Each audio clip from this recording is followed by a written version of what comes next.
돼서 969세까지 가장 오래 산 사람으로 우리가 생각을 하게 되어지죠. 또 이런 말도 있어요. 무드셀라 증후군이라고 해서요. 사람은 나이가 들면 자꾸 과거를 회상하는, 그러니까 과거에 아름답고 좋았던 것을 회상하는, 그래서 현재의 그런 어려움이라든가 그런 곤란한 것들을 잊어버리려고 하는 그런 현상을 이 무드셀라 증후군이라고 하는 표현을 씁니다. 자, 그러면 이 무드셀라는 과연 장수의 아이콘, 장수의 상징일까? 우리가 생각해 보면요, 조금 다른 뉘앙스를 가지고 있어요. 우리는 노아 시대에 하나님께서 홍수로 심판을 하시고 노아를 통해서 하나님께서 방주를 예비하셨다, 이렇게 생각을 하잖아요. 그러나 창세기 기자가 우리에게 보여주는 것은 조금 더 다른 면을 보여주고 있어요. 에녹이라고 하는 사람을 여러분 잘 알 겁니다. 에녹이라고 하는 사람이 300년 동안 하나님과 동행하는, 그리고 그는 하나님께서 데려감을 당한 자로 우리가 알고 있죠. 그런데 매튜 헨리 같은 사람은 이 에녹이라고 하는 사람을 최초의 전도자로 그렇게 생각을 하게 되어집니다. 그래서 이 에녹은 그 세대에 하나님의 심판을 예고한 사람이라고 하는 것이죠. 왜 그러냐면 에녹이 자기 아들을 낳고 이름을 지었는데 무드셀라라고 하는 이름을 지어주게 되어집니다.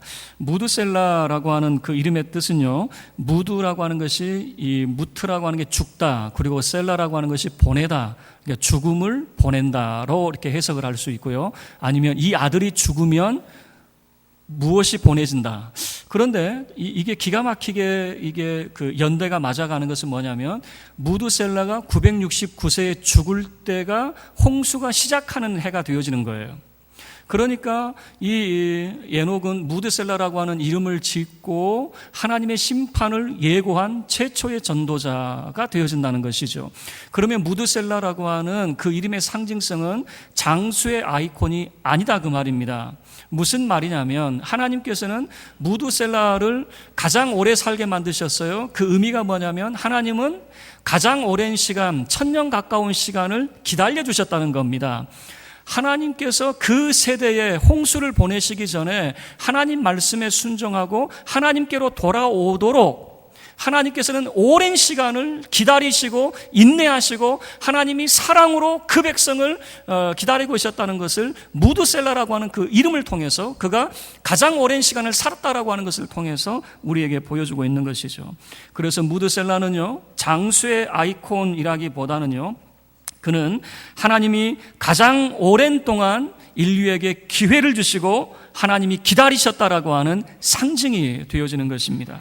자, 그러면 오늘 우리가 요나를 살펴볼 텐데, 과연 요나는 어떤 상징이 되어질까? 자, 요나의 삶을 통해서 우리가 살펴볼 텐데, 자, 이 요나라고 하는 사람이 얼마나 대단한 사람인지, 여러분, 하나님이 선택하셔서 하나님의 일에 쓰임받는 사람, 이건요, 말할 것도 없습니다. 대단한 사람입니다. 엄청난 사람입니다. 하나님이 선택하셨다면 여러분, 그것 자체만으로도 그 사람은 대단한 사람입니다. 그런데 이 요나서 내용을 살펴보면 요나는 그렇게 대단한 사람 같지 않아요. 오히려 이 요나를 3불의 사람이다. 3불, $3의 사람이라는 것이 아니라 이 사람은 세 가지로 특징을 지어볼 수 있는데, 첫 번째는 불순종의 사람이요, 두 번째는 불충성의 사람이요, 세 번째는 불만족의 사람으로 볼 수 있다는 겁니다. 자, 먼저 불순종의 사람이라고 하는 것은 1장 내용 속에 잘 담겨져 있습니다. 여러분 잘 아는 대로 하나님께서 니느웨라고 하는 도시로 가서 하나님의 심판을 이제 예고하라고 하시잖아요. 1장 2절 말씀을 보면 하나님이 요나에게 명령하십니다. 너는 저 큰 성읍 니느웨로 가라, 이렇게 하나님이 말씀을 하셨어요. 자, 그러면 예루살렘을 중심으로 니느웨는 동쪽에 있어요. 그런데 요나의 행동은 동쪽으로 간 것이 아니라 정반대인 서쪽으로 가게 되어지거든요. 자, 이 요나의 모습을 보면 불순종의 모습을 담아내고 있습니다. 왜 그는 하나님 앞에 불순종하게 되어졌는가? 4장 2절 내용을 보면 잘 나타나 있습니다. 요나는 이런 생각을 했어요. 하나님이 자기를 니느웨로 보내가지고 지금 심판을 선고하라고 하시는데, 행여라도 그 도시가 회개하고 구원받으면 어떻게 됩니까? 이제 이게 염려가 되는 거예요. 자, 무슨 말이냐면 지금 이 니느웨라고 하는 이 도시가 어떤 도시냐면 하나님의 백성을 정말 난도질하고 괴롭힌 도시였어요. 니느웨가 망해야 하나님의 백성이 살아요. 자, 그러면 여러분 같으면 무엇을 선택할 수가 있겠습니까? 이 요나는 애국심이 강한 사람이었을 거예요. 니느웨가 망해야 우리 백성이 살게 되어지는데 행여 내가 가서 하나님의 심판을 예고해서 이 사람들이 회개하고 구원받으면 어떻게 될까? 그래서 요나는 마음의 결심을 합니다. 니느웨로 가는 것이 아니라 그는 다시스라고 하는 곳으로 이제 도망을 가려고 하는 거죠. 그래서 1장 3절 내용을 보면 그가 다시스로 도망가는 내용이 소개가 되고 있습니다. 그래서 성경을 보면 참 재미있어요. 1장 2절 말씀에서는 하나님은 니느웨로 가라 명령을 하셨는데 1장 3절 말씀을 보면 요나는 도망갑니다. 그는 하나님의 명령에 순종하지 않고 불순종하여서 정반대 방향으로, 그래서 항구 도시였던 욥바라고 하는 그 도시로 내려가게 되어지는데 마침 참 기가 막힌 타이밍이에요. 다시스로 가는 배가 그곳에 있는 겁니다. 옳았구나. 그래서 다시스로 가는 그 배에 그가 올라타게 되어집니다. 그 배는 지금 지중해 연안을 끼고 아마 계절풍을 타고 북아프리카, 리비아, 애굽 그리고 지중해 연안을 쭉 돌면서 다시스로 올라가는 그런 배였을 것입니다. 자, 그 배가 뭐 1년에 한두 차례 만날 수 있는 참 귀한 배인데 어쨌든 그 배를 만나고 그는 다시스로 도망을 가게 되어지죠. 그런데 여러분 1장 3절 말씀을 보면요, 단순히 도망갔다라고 하는 것으로 표현하지 않고 무엇을 자꾸 피하고 있다라고 하는 것을 반복적으로 사용을 하고 있는데 하나님의 얼굴이라고 하는 것입니다. 지금 요나는 여호와의 얼굴을 피하여라고 하는 그 말이 반복적으로 사용이 되고 있어요. 그는 하나님의 얼굴을 피해서 니느웨가 아닌 정말 그가 순종의 사람이었다면 하나님의 얼굴을 피할 이유가 없는 것이죠. 그런데 하나님 말씀을 그는 거역하고 있기 때문에 그 얼굴을 피하여 정반대로 도망을 가고 있는 것이죠. 그런데 얼마나 갔을까요? 이 바다가 정말 거친 그런 바다가 되어집니다. 큰 파도가 일고 이 바다가 흉용해지게 되어집니다. 그때 선원들이 이제 너무나도 이 큰 풍랑에 고생을 하게 되어지고요. 이게 배가 언제 전복이 될지 몰라요. 너무나도 큰 위기를 맞이하게 되어집니다. 그래서 이 선원들이 생명처럼 여겼던 그 짐들을 바다에 던지게 되어집니다. 그 짐은 자기들의 생명이었어요. 왜냐하면 이걸 팔아야 이윤이 나게 되어지거든요. 그걸 버렸다는 것은 자기들이 손해를 감수한다는 그런 의미가 되어지거든요. 자, 손해를 감수하더라도 배가 전복되는 것을 막기 위해서 아마 뭐 고대나 오늘이나 똑같아요. 배는 과적을 하게 되어지거든요.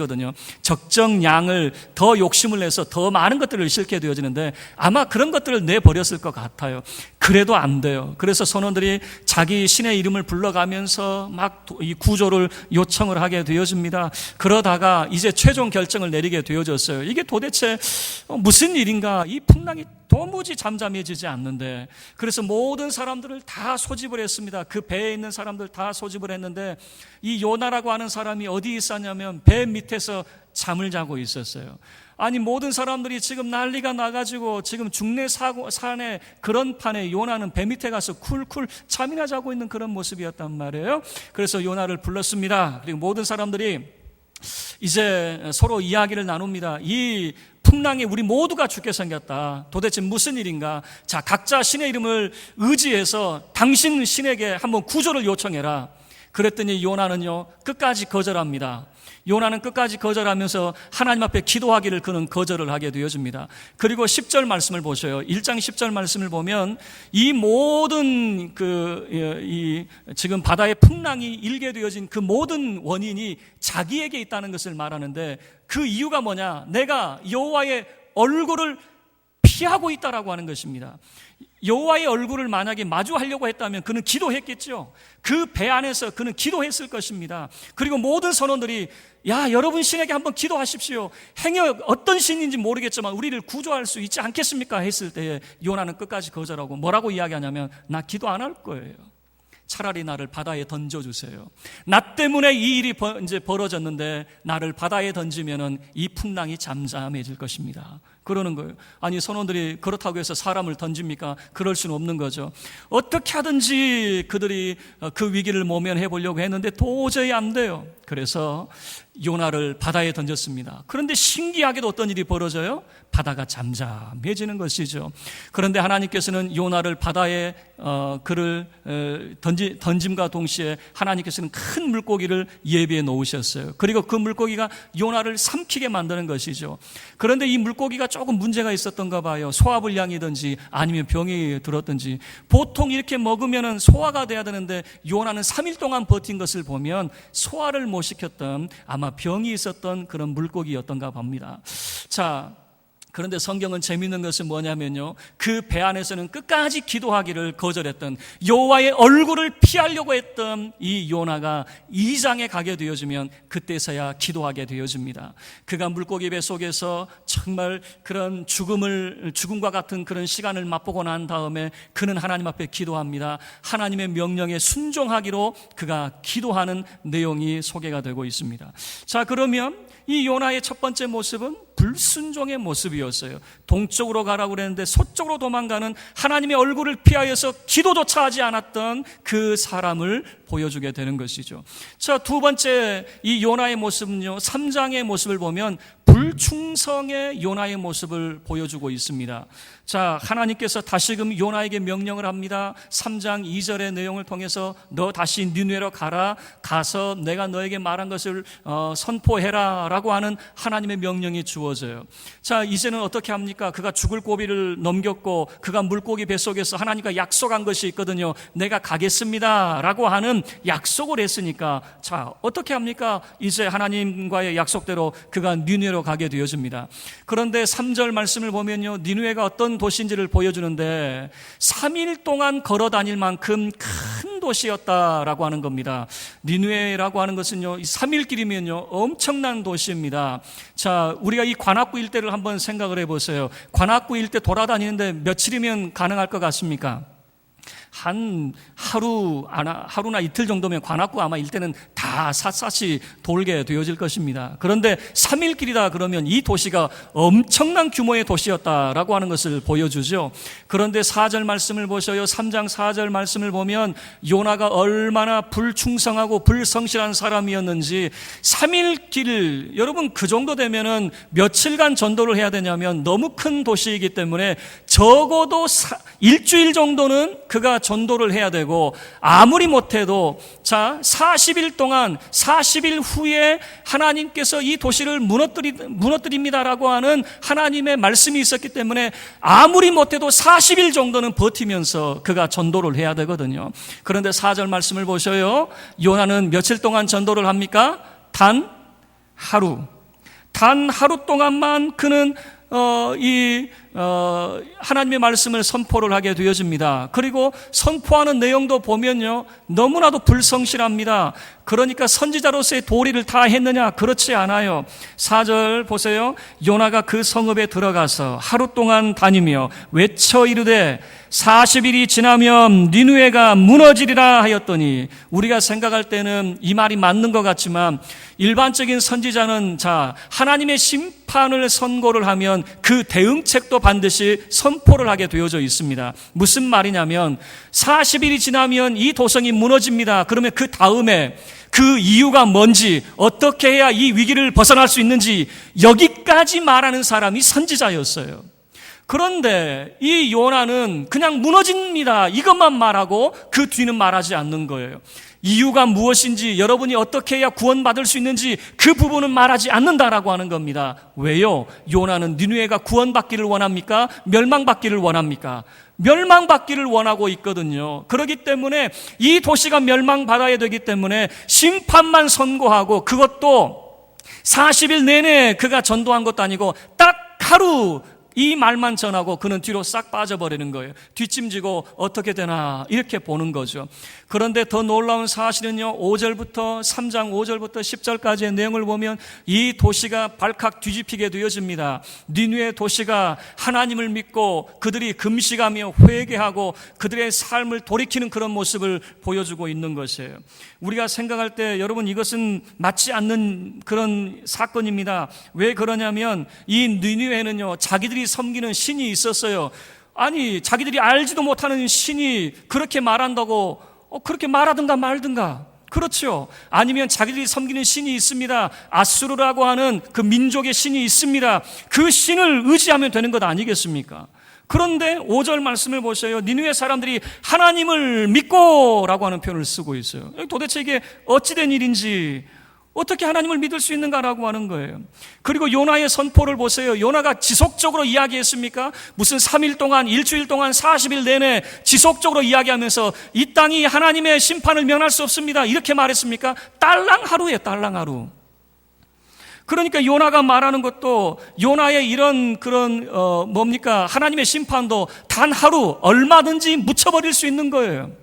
그런데 5절부터의 모습을 보면 이 사람들이 하나님을 믿었어요. 도대체 이유가 뭘까? 그 이유는 우리가 이 요나의 물고기 사건을 통해서 우리가 추정을 해볼 수가 있는 것입니다.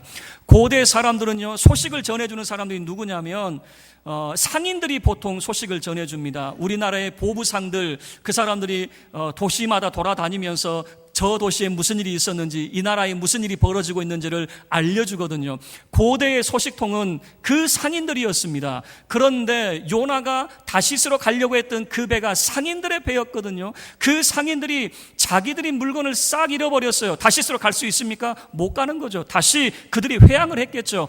회항을 해서 그들이 하는 이야기가, 소문낸 것이 무엇이겠습니까? 우리가 요나라고 하는 사람을 만났는데 하나님이 니느웨를 멸하기로 작정하셨대. 그리고 이 요나라고 하는 사람이 물에 빠졌을 때 바다가 잠잠해져서, 더 놀라운 것은 무엇이냐면 죽은 줄만 알았던 이 요나가 살아서 돌아다니고 있는, 저 사람 우리가 잘 알고 있는 사람인데, 저 사람이 바로 요나라고 하는 사람인데, 자, 이 상인들을 통해서 빠르게 소문이 번져나갔을 거예요. 니느웨라고 하는 이 도시에도 하나님의 심판에 대한, 요나에 대한 소문이 돌기 시작을 했을 거예요. 그런데 그 요나가 와서 하나님의 심판을 말하게 되어지는 겁니다. 40일이 지나면 이 도시가 무너진다라고 하는 것이죠. 요나의 정말 이 불충성한 그런 전도였음에도 불구하고 이 도시가 발칵 뒤집히게 되어지는 겁니다. 왕에게서부터 모든 백성들이 금식하며 회개하는데, 심지어는 가축에게까지 베옷을 입히면서 그들이 회개하는 그런 모습을 보여주는 것이죠. 그럴 때 하나님께서 뜻을 돌이키사 이 니느웨라고 하는 성읍을 무너뜨리지 않기로 하나님께서 이제 결정을 하시게 되어지는 것이죠. 자, 여기까지 이 불충성한 요나의 모습이었습니다. 그리고 4장에 가게 되어지면요, 이 요나의 모습이 불만족스러운 요나의 모습을 보게 되어집니다. 이 요나가 하나님의 뜻을 알게 되어졌어요. 하나님께서 니느웨를 심판하지 않기로 그 뜻을 돌이키신 것을 알게 되어졌어요. 얼마나 화가 났는지 4장 1절 말씀을 보셔요. 4장 1절 보면 요나의 반응을 뭐라고 소개하고 있습니까? 요나가 매우 싫어하고 성내며라고 하는 거죠. 니느웨가 무너지지 않는 것이 요나는 불쾌했습니다. 매우 싫어하고 성을 내고 있는 그런 모습이에요. 그래서 4절 말씀을 보시면요, 하나님께서 요나에게 묻습니다. 네가 성내는 것이 옳으냐? 너 왜 화를 내고 있느냐? 라고 하는 것이에요. 그런데 요나는 뜻을 굽히지 않아요. 내가 화내는 것이 어때서요? 라고 하는 거죠. 그리고 요나는요, 이 니느웨 성읍이 망하나 안 망하나 그것을 보기 위해서 언덕 위에 올라가 있었습니다. 그런데 어느 날 정말 이 태양빛이 뜨거울 때에 박넝쿨 하나가 쭉 올라오더니 그늘을 만들어주는 거예요. 얼마나 시원하든지. 그런데 하나님께서 그 다음날 벌레를 보내셔가지고 벌레가 박넝쿨을 싹 갉아먹었네요. 그래서 이 그늘이 싹 사라져버렸어요. 그리고 그날따라 더 더웠어요. 뜨거운 동풍이 밀려와가지고 이거는 뭐 한여름보다 더한 그런 더위였어요. 요나가 막 죽을 판입니다. 그래서 요나가 막 하나님 앞에 화를 내게 되어지는 것입니다. 자, 하나님께서 요나에게 이렇게 말씀하셔요. 이 박넝쿨 문제 때문에 이제 하나님께서 찾아가시는 거예요. 요나에게 이 박넝쿨로 말미암아서 네가 성내는 것이 어찌 옳으냐 그렇게 물어봤어요. 9절 말씀에 그렇습니다. 네가 이 박넝쿨 때문에 왜 내게 화를 내? 라고 하는 것이죠. 그랬더니 9절 하반절에 요나가 어떻게 반응을 보입니까? 내가 성내어 죽기까지 할지라도 옳습니다 라고 하는 거예요. 이 말이 무슨 말입니까? 요나 보세요. 얼마나 불만족스러운 사람인지. 저와 여러분 같으면 감히 이렇게 하겠습니까? 하나님이 말씀하시면 우리는 바로 꼬리 내리고 하나님 뜻이면 그대로 될지어다 이러겠죠. 요나 보세요. 얼마나 고집을 피우고 있는지. 왜요? 내가 뭘 잘못했는데요? 이렇게 자꾸만 계속해서 따지고 있는 것 아니겠습니까? 그럴 때 하나님께서 이 박넝쿨 문제로 하나님께서 설명을 하시는 거예요. 4장 9절과 10절 말씀을 통해서 여러분 여기서 중요한 사실 하나를 보여주는데 하나님의 본심을 우리에게 보여주고 있어요. 하나님의 진심이 뭐냐라고 하는 것을 보여주고 있거든요. 10절과 11절이네요. 10절은 제가 읽고 11절은 우리가 함께 합독하도록 하겠습니다. 여호와께서 이르시되 내가 수고도 아니하였고 재배도 아니하였고 하룻밤에 났다가 하룻밤에 말라버린 이 박넝쿨을 아꼈거든. 하물며 이 큰 성읍 니느웨에는 좌우를 분별하지 못하는 자가 12만여 명이요 가축도 많이 있나니 내가 어찌 아끼지 아니하겠느냐 하시니라. 지금 하나님께서 요나에게 뭐라고 반문을 하시냐면, 야 너는 하룻밤새 났다가 하룻밤 사이에 사라져버린 이 박넝쿨이 그렇게 대단했어? 너 이 박넝쿨을 아꼈지? 그런데 이 큰 성읍 니느웨에는 좌우를 분별하지 못하는 사람만 12만 명이 넘어. 그리고 수많은 가축이 있잖아. 내가 이 사람을 아끼는 것이 너 뭐가 잘못됐느냐라고 하는 것을 보여주고 있는 것이죠. 여러분 이것을 통해서 하나님의 본심이 무엇인지를 보여주는 것이에요. 하나님의 본심은 심판이 목적이 아니더라라고 하는 것입니다. 하나님의 본심은 심판이 목적이 아니라 모든 사람이 구원받는 것이 하나님의 참된 의도였다라고 하는 것을 보여주고 있는 것이죠. 하나님은 요나를 니느웨 성에 보내신 목적이 있습니다. 심판을 선고했지만 그 도시가 회개하고 하나님 앞에 돌아서기를 바라고 있었고 그 도시가 심판과 멸망이 아닌 구원받는 도시가 되어지기를 하나님은 원하셨다라고 하는 것을 요나에게 설명을 하고 있는 것이죠. 말씀을 마치도록 하겠습니다. 우리는 요나의 세 가지 모습을 살펴봤습니다. 불순종, 불충성, 불만족하는 이 요나의 모습. 그런데 이 요나의 모습 속에서 누구의 모습이 보이냐면 바로 우리 자신의 모습이 보이는 것입니다. 우리는 하나님 앞에 불충성합니다. 불순종합니다. 늘 우리는 불만족스러운 그런 모습으로 살아가게 되어지는 거죠. 그런데 우리의 모습이 요나처럼 불순종하고 불충성하고 불만족스럽다 할지라도 그렇지만 하나님 앞에 우리가 억지로라도 순종의 전도자가 되어질 때에 놀라운 것은 하나님께서는 우리의 순종의 전도의 삶을 통해서 역사를 일으키고 계신다라고 하는 것을 보여주고 있고 하나님의 구원의 역사를 하나님은 나타내고 계신다라고 하는 것을 보여주고 있다는 것이에요. 자, 그러면 요나는 무엇의 상징이 되어질까? 여러분 이 요나는요 세상을 구원하시고자 하시는 하나님의 사랑의 상징이 바로 이 요나 안에 담겨져 있습니다. 그래서 유대인들이 예수님께 질문을 합니다. 당신이 우리에게 보여줄 표적이 뭡니까? 하늘로부터 임하는 표적이 뭡니까? 그럴 때 예수님께서는 요나의 표적을 말씀하셨어요. 예수님의 죽으심과 부활이 무엇을 나타내고 있는가? 바로 하나님께서 세상을 사랑하시고 세상을 아끼고 계신다라고 하는 것을 보여주고 있는 것이죠. 하나님은 세상을 심판하시는 것이 목적이 아니라 세상이 하나님의 아들 예수 그리스도를 믿고 다 구원받는 것이 하나님의 본심이다라고 하는 것을 이 요나라고 하는 것을 통해서 우리에게 보여주고 있다라고 하는 것이에요. 여러분 하나님은 세상을 아끼시고 세상을 사랑하십니다. 하나님은 세상을 심판이 아닌 구원하시기를 하나님이 원하고 계십니다. 여러분 그 일을 누구를 통해서요? 요나와 같은 불순종의 사람, 불충성의 사람, 불만족의 사람, 그런 사람을 통해서 주님은 그 일을 이루어가기를 원하신다라고 하는 거예요. 비록 많은 것이 부족하다 할지라도 저와 여러분이 순종의 전도자가 되어지기를 주의 이름으로 축원합니다. 순종의 전도자가 되어질 때에 하나님의 본심을 알게 되어져요. 하나님께서 무엇을 원하시는지를 알게 되어져요.